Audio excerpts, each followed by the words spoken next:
My name is Kesar Ayat and my roll number is 17C03. I am in 5th semester civil engineering. Today I will be discussing the topic of retrofitting. First of all, I will define retrofitting. The process of modification of existing structural members to increase their resistance to earthquake loads or any other loads. Retrofitting में हम लोग क्या करते हैं, हमारे पास जो existing structures होते हैं या पुराने स्ट्रक्चर्स होते हैं उनको हम लोग मॉडिफाई करते हैं ताकि उनकी अर्थक्विक लोड्स को जो रेजिस्टेंस हो या दूसरे किस्म के जो लोड्स एक स्ट्रक्चर पे लग रहे होते हैं तो उनकी रेजिस्टेंस को इंक्रीज करने के लिए हम लोग क्या करते हैं, उनके डायमेंशंस में हम लोग कुछ चेंजेस करते हैं. तो इस प्रोसेस को हम लोग क्या कहते हैं, रेट्रोफिटिंग कहते हैं. Retrofitting is an economical option than replacement of building. Why retrofitting is required? First point is, if additional floors is to be added and structure is not designed to take these additional loads, then retrofitting is done. First point में हमें ये बताया जा रहा है कि अगर हमारे पास फर्ज करें 2 स्टोरी बिल्डिंग है और उस पर हम लोग तीसरा स्टोरी बनाना चाह रहे हैं तो हमारे पास इसके जो बीम्स होते हैं, कॉलम्स होते हैं, फुटिंग्स होती हैं वो हम लोग किस बेस पे हम लोगों ने डिज़ाइन की होती, वो हम लोगों ने डिज़ाइन की होती है जो 2 स्टोरी लोड्स के बेस पर. जो हम लेकिन जो हमारे पास 3rd स्टोरी लोड्स जो होते हैं, 3rd स्टोरी यानी बिल्डिंग की जो 3rd स्टोरी है उनके जो लोड्स होते हैं उनको काउंटर करने के लिए हम लोग क्या करते हैं, रेट्रोफिटिंग करते हैं. Second point is, if compressive strength of columns and the reinforcement is not sufficient to carry the loads as per codal provisions. Basically ये हमारे पास क्या होता है, ये हमारे ओल्डर स्ट्रक्चर्स में बेसिकली ये होता है कि हमारे पास जो कंक्रीट होती है, जो रेनफोर्समेंट होती है, उनकी जो स्ट्रेंथ होती है वो सफिशिएंट नहीं रहती. सफिशिएंट किस वजह से नहीं रहती है, ये हमारे पास कोरोजन की वजह से भी हो सकते हैं, क्रैक्स डेवलप हो जाते हैं अर्थक्वेक की वजह से, या और बहुत सारी वजूहात हैं जिनकी वजह से उसमें क्रैक्स डेवलप हो जाते हैं, जिसकी वजह से स्ट्रेंथ जो हमारे पास स्ट्रक्चर की स्ट्रेंथ वो लूज कर लेता है. तो एक स्ट्रक्चर को हम लोग स्ट्रेंथन करने के लिए फिर हम लोग इसमें क्या करते हैं, ओल्ड स्ट्रक्चर में रेट्रोफिटिंग करते हैं. Next point is deterioration of columns due to weathering action. It is excessive in coastal areas because in coastal area there is high moisture content. वहाँ पर moisture content ज़्यादा होता है. तो जैसे कि हम लोग यहाँ पर इस पिक्चर में देख सकते हैं, ये हमारे पास बीम है, कॉलम है, एक ब्रिज है हमारे पास, उसकी बीम कॉलम है, ये हमारा डिटेरियोरेशन हो गई है किसकी वजह से, मॉइस्चर कंटेंट की वजह से, क्योंकि कोस्टल एरिया पर मॉइस्चर ज़्यादा होता है. तो ये हमारे पास ये स्ट्रक्चर डैमेज हो गया हुआ है, डिसइंटीग्रेशन हो गई हुई है इस जो इनका कवर है. तो यहाँ पर करूजन भी हुई है. तो इस स्ट्रक्चर को हम लोग किस वजह से अभी हम स्ट्रेंथन करेंगे, हम लोग इसमें रेट्रोफिटिंग करेंगे. Next point is damage due to seismic forces और अदर कासेस. हमारे पास एक स्ट्रक्चर है तो उसमें जब अर्थक्वेक होती है तो उसमें क्रैक्स डेवलप हो जाते हैं. क्रैक्स डेवलप होने की वजह से वो उसकी जो स्ट्रेंथ है वो कम हो जाती है, वो लूज़ कर लेता है स्ट्रेंथ, या साइक्लोन्स की वजह से वो क्रैक्स क्रिएट हो जाते हैं, फ्रैक्चर क्रिएट हो जाते हैं. तो वो स्ट्रक्चर पर स्ट्रेंथ लूज़ कर लेता है. तो इसमें फिर हम लोग क्या करते हैं, रेट्रोफिटिंग करते हैं. Retrofitting techniques. रेट्रोफिटिंग के बेसिकली हमारे पास 2 टेक्निक्स है. One is global techniques, other is local technique. Global technique, when we work on the entire structure we will use global technique. As an example, due to earthquake, cracks develop in many parts of building. Now whole building is to be repaired, so we use global technique. मिसाल के तौर पर हमारे पास एक earthquake हो जाते हैं, cracks develop हो जाते हैं many parts of the building. तो इसमें हमें क्या, सारी बिल्डिंग को हमें रिपेयर करना पड़ेगा. तो इसमें अभी हम लोग कौन सा टेक्निक यूज़ करेंगे, ग्लोबल टेक्निक यूज़ करेंगे. Local technique, when we work on specific member of a structure like beams, columns, यानी हम स्पेसिफिक मेंबर पे जब हम काम करेंगे तो हम कौन सा टेक्निक यूज़ करेंगे, लोकल टेक्निक हम यूज़ करेंगे. ग्लोबल टेक्निक में basically it include the addition of shear walls, infill walls, wing buttresses, bracings and thickening of walls. In global technique we also provide base isolation. Base isolation is basically provided to reduce earthquake effect dampers are used. Base isolation में हमारे पास हम base portion में dampers use करते हैं। Dampers use करते हैं जो हमारे पास जो अर्थक्वेक के जो शॉक्स होते हैं वो उनको एब्जॉर्ब कर लेता है। Technique we have local technique. Local technique में हमारे पास jacketing of beam, jacketing of column, jacketing of beam column joints. तो लोकल टेक्निक में हम लोग बेसिकली जैकेटिंग करते हैं। सो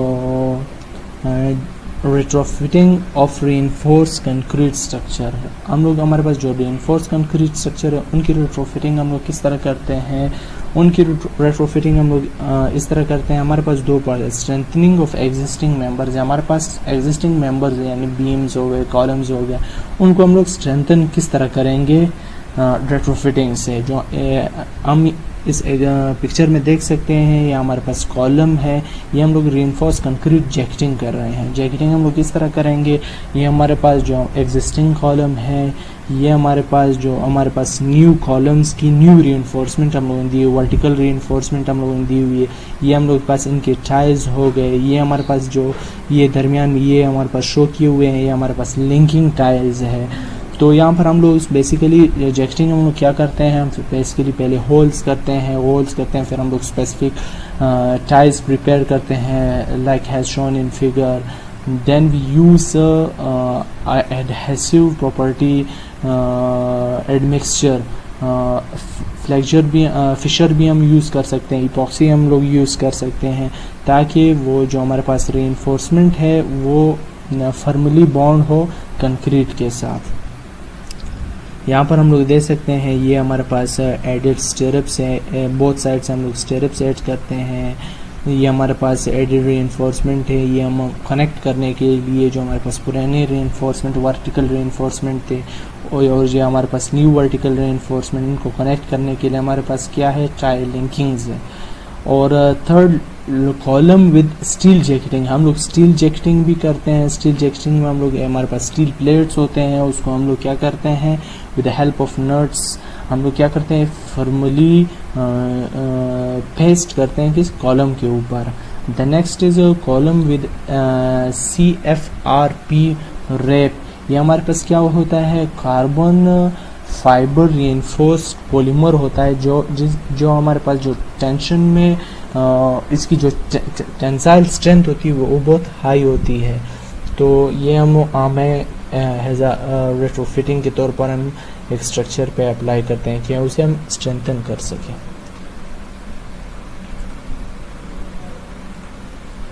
Next we have retrofitting of reinforced concrete structure. The second part, addition of new members. So basically इसमें दो parts थे, या हम एग्जिस्टिंग जो स्ट्रक्चर्स है उस पे ही हम लोग रेट्रोफिटिंग कर लेते हैं, या हम एडिशनल सर्टन मेंबर्स बना लेते हैं कि वो हमारे पास जो हमारे ओल्डर स्ट्रक्चर है उसको सपोर्ट कर सके। इसमें हम लोग क्या करते हैं, शेयर वॉल्स हम लोग कंस्ट्रक्ट करते हैं, ब्रेसिंग कंस्ट्रक्ट करते हैं, बट्रेसेस कंस्ट्रक्ट करते हैं, फ्रेम्स कंस्ट्रक्ट करते हैं। तो हमारे पास बेसिकली हमारे पास जो शेयर वॉल्स हैं ये बहुत एक्सपेंसिव हमारे पास होते हैं, हम लोग शेयर वॉल्स प्रोवाइड करते हैं और इनकी स्ट्रेंथ बहुत हाई होती है। हमारे पास शेयर वॉल्स की जो शेयर वॉल्स का वॉल्स ये हमारे पास शेयर वॉल्स है। नंबर सेकंड में हमारे पास ब्रेस्ट फ्रेम्स हैं, ये हमारे पास फ्रेम है। ब्रेस्ट बेसिकली हम लोग इस चीज़ यहाँ ये हमारे पास जो डायगोनल फॉर्म में है इसे हम लोग क्या कहते हैं, ब्रेस्ट कहते हैं। The next is steel bracing in soft story, ये हम स्टील के ब्रेसेस डायगोनल स्टील ब्रेसेस इस्तेमाल करते हैं। ये हमारे पास बट्रेसेस है, बट्रेसेस हम लोग इस स्ट्रक्चर को सपोर्ट करने स्ट्रेंथन करने के लिए हम लोगों ने क्या प्रोवाइड किया हुआ है, बट्रेस प्रोवाइड किया हुआ है। ये हमारे पास स्टील ब्रेसिंग हम लोगों ने की हुई है ताकि हमारे पास जो स्ट्रक्चर है, हमारे पास जो ओल्डर स्ट्रक्चर है वो स्ट्रेंथन हो सके।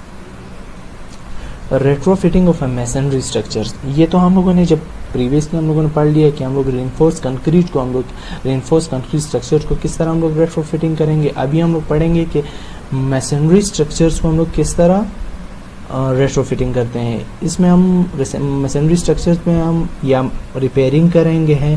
रिपेयरिंग में हम लोग क्या कर सकते हैं, स्टिचिंग ऑफ क्रैक्स, हमारे पास अगर क्रैक्स डेवलप हो जाती है तो हम लोग with the help of steel bars हम लोग स्टील रॉड्स हम लोग क्या करते हैं, स्टिचिंग करते हैं। या हम क्या करते हैं, ग्रूटिंग बाय सीमेंट और इपॉक्सी। ग्रूटिंग मीन्स हम लोग जो क्रैक्स है उसको फिल करते हैं बाय सीमेंट और इपॉक्सी या फिशर्स के जरिए हम लोग फिल करते हैं।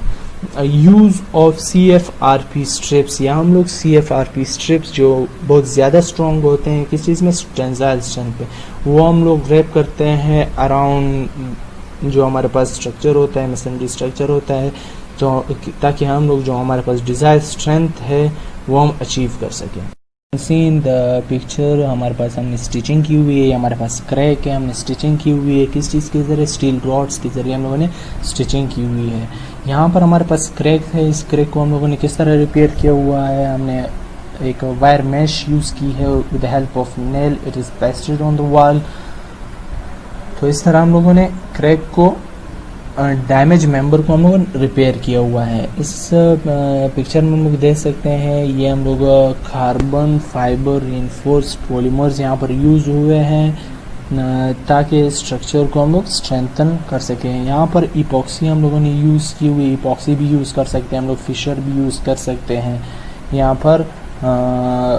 तो इन क्रैक्स को फिल किया हुआ है ताकि बेसिकली हम लोग रेट्रोफिटिंग की हुई है कि हम स्ट्रक्चर को, स्ट्रक्चरल मेंबर को स्ट्रेंथन कर सकें। यहाँ पर भी इस पिक्चर में आप देख सकते हैं कि यहाँ पर हम लोगों ने स्ट्रेंथनिंग की हुई है, क्रैक्स को फिल किया हुआ है हम लोगों ने इपॉक्सी से। The next is retrofitting of equally vulnerable building, यानी जो हमारे पास वो बिल्डिंग है जहाँ पर चांस होता है उनके डैमेज होने का या उन पे लोड्स लगने का, तो हम लोग क्या करते हैं, स्ट्रेंथनिंग बाय वॉल्स इंटरसेक्शन करते हैं, स्ट्रेंथनिंग बाय क्रॉस वॉल्स करते हैं, स्ट्रेंथनिंग बाय बट्रेसेस करते हैं, स्ट्रेंथनिंग ऑफ आर्क्स करते हैं। ये हम पिक्चर में देख सकते हैं। इंटरनल बॉक्स सेक्शन में क्या करते हैं हम लोग कवर को, जो हमारे पास प्लास्टर है उसको रिमूव करते हैं, देन हम वायर मैशेस को with the help of nail हम लोग पेस्ट करते हैं उस स्ट्रक्चरल मेंबर पे। हमारे पास जो जॉइंट है वहाँ पर जो ये मैशेस है ओवरलैप हो जाती है। तो ये हमारे पास क्या था, इंटरनल बॉक्स सेक्शन। यहाँ पर हम लोग क्या देख सकते हैं इस पिक्चर में, हमारे पास क्या है, स्ट्रेंथनिंग ऑफ वॉल इंटरसेक्शन। ये हमारे पास जो वॉल की इंटरसेक्शंस होती हैं वहाँ पर अक्सर क्रैक्स डेवलप हो जाती है due to external loads like earthquake, wind loads और सम अदर लोड्स की वजह से हमारे क्रैक्स क्रिएट। तो उनको प्रिवेंट करने के लिए हम लोग क्या करते हैं, हम लोग वायर मैशेस को लगाते हैं with the help of nail या पेस्ट करते हैं। हमारे पास चीज़ल टाइप हमारे पास इंस्ट्रूमेंट्स होते हैं, उनके ज़रिए हम लोग क्या करते हैं, हम इसको पेस्ट करते हैं। यहाँ पर हम लोग देखते हैं स्ट्रेंथनिंग बाय क्रॉस वाल्स, हम लोग क्रॉस वाल्स प्रोवाइड करते हैं यहाँ पर ताकि हम लोग अपने जो हमारे पास स्ट्रक्चर होता है उसको हम स्ट्रेंथन कर सके। बटरस प्रोवाइड करते हैं, ये हम देख सकते हैं बटरस हम लोगों ने प्रोवाइड किए हुए हैं। हम लोग लेंटन प्रोवाइड करते हैं। आर्क्स को हम लोग किस तरह स्ट्रेंथन करते हैं, हम लोग लेंटन प्रोवाइड करते हैं। लेंटन में रोड्स होती हैं तो वो हमें क्या करती है, आर्क्स को स्ट्रेंथन कर लेती हैं। तो ये हमारे पास बेसिकली कुछ टेक्निक्स थी रेट्रोफिटिंग की। हमारे पास advantages and disadvantages of retrofitting, like everything retrofitting have advantages and disadvantages. Advantages हमारे पास क्या है, इसकी हाई स्ट्रेंथ रेशो, इसकी स्ट्रेंथ बहुत ज़्यादा होती है, कोरोजन रेजिस्टेंस होती है, इसमें कोरोजन बहुत आसानी से नहीं होती है, high stability and durability, low thermal conductivity. They can also be introduce in upgrading the structure, यानी हम अगर उसको 2 स्टोरी 3 स्टोरी 4 स्टोरी करना चाहें हम लोग एक बिल्डिंग को, तो हम लोग क्या करते हैं, रेट्रोफिटिंग करते हैं। डिसएडवांटेजेस क्या है, इंक्रीज इन डेड लोड, इनका जो हमारे पास बीम या कॉलम होते हैं उनका डेड लोड बहुत ज़्यादा हो जाता है। तो high installation cost due to heavy weight of steel plates, जो हमारे पास स्टील प्लेट्स हम लोग यूज़ करते हैं या हमारे पास जो कार्बन फाइबर रिइंफोर्स्ड पॉलीमर्स हम लोग यूज़ करते हैं, ये बहुत कॉस्टली होते हैं हमारे पास। तो ये इसका क्या है, एक डिसएडवांटेज है। Increase in member cross sectional less floor area, basically इसमें क्या होता है कि क्रॉस सेक्शन मेंबर का क्रॉस सेक्शन ज़्यादा हो जाता है, जो हमारे पास फ्लोर एरिया बचता है वो बहुत ज़्यादा कम बच जाता है। और हमारे पास रिक्वायर्ड हैवी इक्विपमेंट, जो हमारे पास इक्विपमेंट चाहिए होती है वो हैवी इक्विपमेंट हम चाहिए होती है रेट्रोफिटिंग के लिए।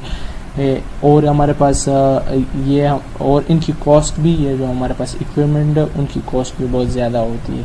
तो इसलिए ये हमारे पास कुछ एडवांटेजेस थे और डिसएडवांटेजेस थे रेट्रोफिटिंग थे। This was my presentation, thank you.